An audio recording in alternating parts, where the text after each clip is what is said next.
আমাদের জীবনটা অনেকটাই মোমবাতির মতো। এই মোমবাতিটা হচ্ছে আমাদের জীবন, আর এই আলোটুকু হচ্ছে আমরা। এভাবেই আমাদের জীবনটা ধীরে ধীরে ক্ষয় হচ্ছে, ঠিক যেভাবেই এই আলো মোমবাতিটিকে ক্ষয় করছে, এভাবেই আমাদের জীবনটা ধীরে ধীরে ক্ষয় হতে চলেছে। তো আমরা আমাদের এই সংক্ষিপ্ত জীবনটা যেন অবহেলায় নষ্ট না করি, কারণ আমাদের কাছে সময় খুবই কম। আমরা অল্প সময়ের জন্য, একদম সীমিত সময়ের জন্য এই পৃথিবীতে এসেছি।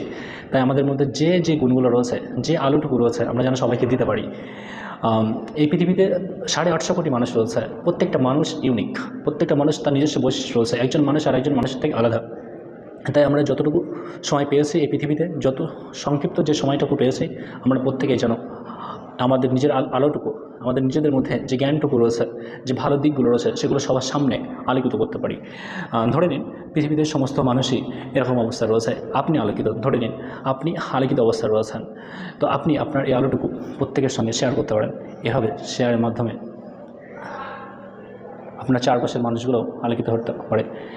তো আমাদের মধ্যে যে গুণগুলো রয়েছে, যে ভালো দিকগুলো রয়েছে, আমরা প্রত্যেকেই আমাদের নিজস্ব আলোটুকু আমাদের আশেপাশে যে মানুষগুলো রয়েছে, আমাদের ফ্রেন্ড সার্কেল, আমাদের প্রতিবেশী, আমাদের স্টুডেন্টস, সবাইকে আলোকিত করে, আলোকে শেয়ার করে সবার শেয়ারের মাধ্যমে সারা পৃথিবীটা আলো হয়ে উঠবে। কারণ শেয়ারিং ইজ কেয়ারিং।